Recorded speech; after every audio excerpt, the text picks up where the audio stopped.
सैलोम, praise the Lord. आज की सुबह आप सबको मैं दैनिक वचन में स्वागत करता हूं। जबकि आप और मैं इस साल के बीचों बीच हम पहुंच चुके हैं। We are in the middle of this year. और हर एक बातों का शुरुआत और उसका अंत बहुत ही आनंदमय रहता है, लेकिन जो बीच की स्थिति, बीच का जो समय रहता है बहुत ही संघर्षपूर्ण रहता है।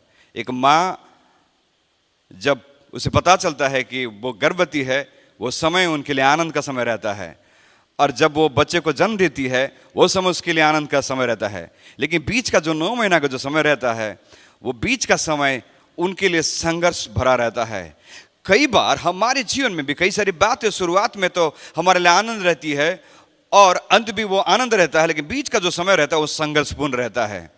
जबकि इस साल के बीचों बीच हम पहुंच चुके हैं, तो कौन सी बातें जो हैं हमने बीते 6 महीने में हमने नहीं कर पाए, और कौन सी बातें हैं जिनको हम करना तो चाहते थे लेकिन बीच में हम रुक गए हैं। लेकिन साल के बीचों बीच जब हम पहुंचे हैं तो आपके लिए, मेरे लिए चुनौती भरी समय हो सकती है, लेकिन प्रभु कहता है कि इस साल के बीचों बीच हम आप पहुंचे हैं, आप और मैं एक नई शुरुआत को हम करने पाए हैं। याद रखिए, ये बीच का समय बहुत ही महत्वपूर्ण रहता है। ये बीच का समय ही है जहां पे शत्रु शैतान नहीं चाहता कि आप विश्वास के सफर को पूरा कर पाओ। शैतान नहीं चाहता, शत्रु नहीं चाहता कि आप बीच में ही आप विजय को पाके आप आगे बढ़ो, लेकिन वो चाहता कि जब बीच में किसी भी बातों, सेवकाई को लेके, व्यक्तिगत जीवन को लेके, आत्मिक जीवन को लेके बीच की स्तर में जब हम आते हैं, वो इस समय रहता है जहां पे शैतान हमें मारना चाहता है, शैतान हमें रोकना चाहता है, शैतान हमें बांधना चाहता है। जब बाइबल के अंदर जब हम देखें तो दाऊद के कई सारे सूरवीर थे जिसका नाम था सम्मा, और उस सम्मा के बारे में ऐसा कहता है कि जब दाऊद और सारे इजरायली जब खेती करते थे, मसूर की दाल की खेती जब करते थे, और जब वो खेत पकने का समय आ जाता था, उस समय फलस्तीन लोग आते थे और सब मेहनत जो इजरायली करते थे, सारे जो मेहनत और सारे फसल जब तैयारी रहती, उस वक्त ये फिलिस्तीन आते थे और नाश कर देते, छीन के लेके जाते थे। दूसरा शामिल की किताब 23 अध्याय उसका 11 वचन जब हम पढ़ते हैं तो ऐसा कहता है, उसके बाद आगे नाम का एक पहाड़ी का पुत्र सम्मा था। फलिस्तियों ने इकट्ठे होकर एक स्थान में दल बांधा जहां मसूर का एक खेत था, और लोग उनके डर के मारे भागे। सारे लोग डर के मारे भाग गए, सारे इजरायली डर के मारे भाग गए। लेकिन यह सम्मा ही था जब फलस्तीन उसे आक्रमण करने के लिए आए, जब फलस्तीन उसके खेत के सारे फसल को ले जाने के लिए, लूटने के लिए आए, नाश करने के लिए आए, तो बाइबल ऐसा कहता है ये सम्मा ही था। सब भाग गए लेकिन ये भागा नहीं। और जब नीचे वचन से पढ़ते हैं दूसरा शामिल 23 उसका 12, तब ऐसा कहता, तब उसने खेत के मध्य में खड़े होकर उसे बचाया और फलिस्तियों को मार लिया, और यहोवा ने बड़ी विजय दिलाई। ऐसा कहता है उस खेत के बीच में ये फलिस्तीन आए, लेकिन सम्मा के बारे में ऐसा कहता है वो खेत के बीच में खड़े होके उसने उस फलिस्तियों का सामना किया, और परमेश्वर ने उस फलिस्तीन के ऊपर सम्मा को विजय दिलाई करके कहता है। मेरे फिर जब आप और मैं साल के बीचों बीच हम आप पहुंचे हैं, आपके जीवन की अच्छी बातें, आपके परिवार की अच्छी बातें, आपके सेवकाई की अच्छी बातें शैतान चोरी ना करने पाए, शैतान नाश ना करने पाए, लेकिन प्रभु कहता है कि उसी बीच अवस्था में आपको और मुझको खड़ा होकर सम्मा के जैसे हमको लड़ने की जरूरत है। उन सारी बातों को वापस लेने की जरूरत है जो प्रभु से हमने पाया है। उसने मेहनत की थी, उसने कष्ट उठाया था उस खेत को बोने के लिए, उस फसल को उगाने के लिए, लेकिन शत्रु शैतान चाहता था कि उस बीच अवस्था में, खेत के बीच में आके सारे फसलों को लेके जाए, सारे फसलों को नाश कर दे, सारे फसलों के ऊपर अपने अधिकार को कर दे। ऐसा वो चाहते थे, लेकिन सम्मा ने ऐसा उन्हें नहीं दिया। मेरे प्रिय, शत्रु शैतान आपके जीवन में, आपके सेवकाई में, आपके परिवार में परमेश्वर की उन बातों को, परमेश्वर की उन योजनाओं को, परमेश्वर की उन आशीषों को, परमेश्वर की उन अभिषेक को आपके जीवन से ना तोड़ने पाए, आपके जीवन से नाश ना करने पाए, आपके जीवन से चुराने ना पाए। क्योंकि बीच का जो समय रहता है वही समय रहता है जब आप अपने मंजिल की ओर आगे बढ़ते हो, सफलता की ओर आगे बढ़ते हो, चमत्कार की आप ओर आगे बढ़ते हो, बढ़ोतरी की ओर आगे बढ़ते हो। शत्रु शैतान चाहता कि बीच में आपको रोक दे, लेकिन आप सम्मा के जैसे आप बीच में रह के भी आप लड़िए, सामना कीजिए उन सारे फलिस्तियों से, उन सारे शत्रु से सामना कीजिए जो आपके जीवन को नाश करने के लिए चाहता है, जो आपके सेवकाई को रोकना चाहता है, जो आपकी बढ़ोतरी को रोकना चाहता है, जो आपके जीवन में उस विश्वास के सफर को धीमा करना चाहता है। आप और मैं उस बीच अवस्था में हम स्थिर रहे, प्रभु हमको विजय देगा। जिस प्रकार से सम्मा को परमेश्वर ने विजय दिया, वैसे परमेश्वर आपको और मुझको विजय देगा। और बाइबल ऐसा कहता है, प्रेरित पौलुस ऐसा कहता है, वो खेत के बीच में खड़ा है, और बाइबल ऐसा कहता है खेत आप और मैं।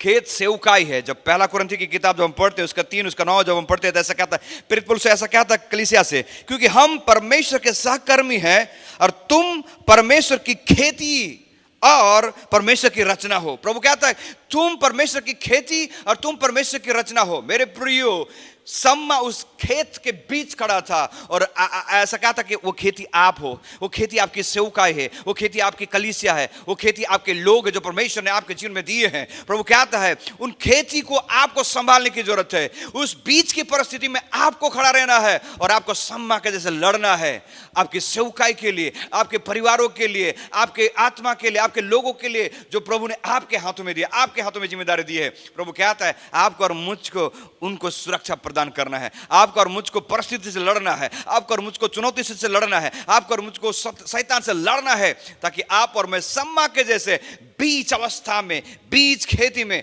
हम फलस्तीनियों को मार गिराएं, हम शत्रु को मार गिराएं, निराशाओं को मार गिराएं, उन पछताओं को मार गिराएं जो हमारे जीवन में उस बढ़ोतरी को रोकता है। मेरे प्रियो, हमारे जीवन में जो परमेश्वर हमारे जीवन में जो करना चाहता है, उन करने वाली बातों को हम तो चाहते तो है, लेकिन शत्रु शैतान नहीं चाहता कि हम उन बातों को करें, उन सेवकाई को करें, उन जिम्मेदारियों को हम पूरा करें। साल के बीचों बीच हम पहुंच चुके हैं मेरे प्रियो। हमने साल को कैसे शुरू किया मायने नहीं रखता, लेकिन हम साल को कैसे खत्म करने वाले हैं वो मायने रखता है। जबकि हम साल के बीच में पहुंच चुके हैं, हो सकता है कई सारी बातों को हमने नहीं कर पाए, छूट गया, लेकिन प्रभु आपको और मुझको दूसरा मौका देता है। साल के बीचों बीच प्रभु ने हमको और एक बार मौका देता है कि साल के बीच दूसरा पड़ाव इस साल का मैं और आप नई शुरुआत से हम करने पाए, एक नई शुरुआत से हम सेवकाई करने पाए, हमारी सोच, हमारे दृष्टिकोण, हमारा नजरिया, हमारे तरीके बदलने पाए। जिन बातों में हमने असफलता को देखा बीते एक पड़ाव में, दूसरे पड़ाव साल का आप और मैं उन बातों में विजय को देख सकते हैं, चंगाई को देख सकते हैं, चमत्कार को देख सकते हैं। इसलिए आपको और मुझको डरने की जरूरत नहीं, आपको मुझको घबराने की जरूरत नहीं है। सम्मा अकेले, सब भाग गए लेकिन सम्मा अकेले खड़ा था और अकेले उसने फलस्तीनियों का सामना किया और फलस्तीन के ऊपर परमेश्वर ने विजय दी। प्रभु इस महीने में आपको, इस साल के बीच में आप खड़े हो, प्रभु आपको हर एक बातों में विजय को देना चाहता है। क्या आर्थिक समस्याओं के बीच में हो, बीमारियों के बीच में हो, निराशाओं के बीच में हो, अशांतियों के बीच में हो, कंफ्यूजन के बीच में हो, प्रभु कहता है बीच की अवस्था में प्रभु सम्मा के जैसे आपके जीवन में कार्य करना चाहता है। खेत के बीच में सम्मा ने फलस्तीनियों के ऊपर विजय को पाई, समस्याओं के बीच में आप हो, हिम्मत मत हारिए, आप आगे बढ़िए। प्रभु कहता है कि प्रभु आपके साथ में है और लड़ाई उनका है, वो आपके लिए लड़ेगा, आपको लड़ने की जरूरत नहीं है, आपको बस खड़े होके आपको उस परिस्थिति का सामना करने की जरूरत है। प्रभु आपको सामर्थ देगा, प्रभु आपको ताकत देगा, ताकि आप उन सारे फिलिस्तियों को, आप उन सारे चुनौतियों को, आप उन सारे निराशा करने वाली बातों को, आपके जीवन के सूखापन लेके आने वाली बातों को प्रभु मदद करेगा लड़ने के लिए। प्रभु आपके साथ में है।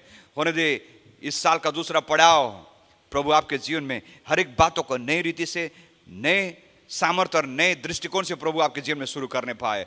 मैं आपको इनकरेज करना चाहता हूं कि हार मत मानिए। इस साल का दूसरा पड़ाव प्रभु आपके सेवकाई में, प्रभु आपके कलीसिया में, प्रभु आपके जीवन में, प्रभु आपके परिवार में, प्रभु आपकी योजना में एक अद्भुत काम को करने जा रहा है। जैसे बाइबल कहता है सद्रक, मेशक और अबेदनगो जब वो आग के भट्टे के बीच में थे, प्रभु उनके साथ था, उन्होंने हार नहीं मारा। मेरे प्रिय, आज आपको और मुझको हार मानने की जरूरत नहीं है। बाइबल ऐसा कहता है, ऐसा की किताब जब हम पढ़ते हैं ऐसा कहता है जब जो नदी हमें बहाने के लिए आती है वो हमको बहा नहीं पाएंगे, जो आग हमें जलाने के लिए आएंगे हमें जला नहीं पाएंगे, क्योंकि प्रभु हमारे साथ में है।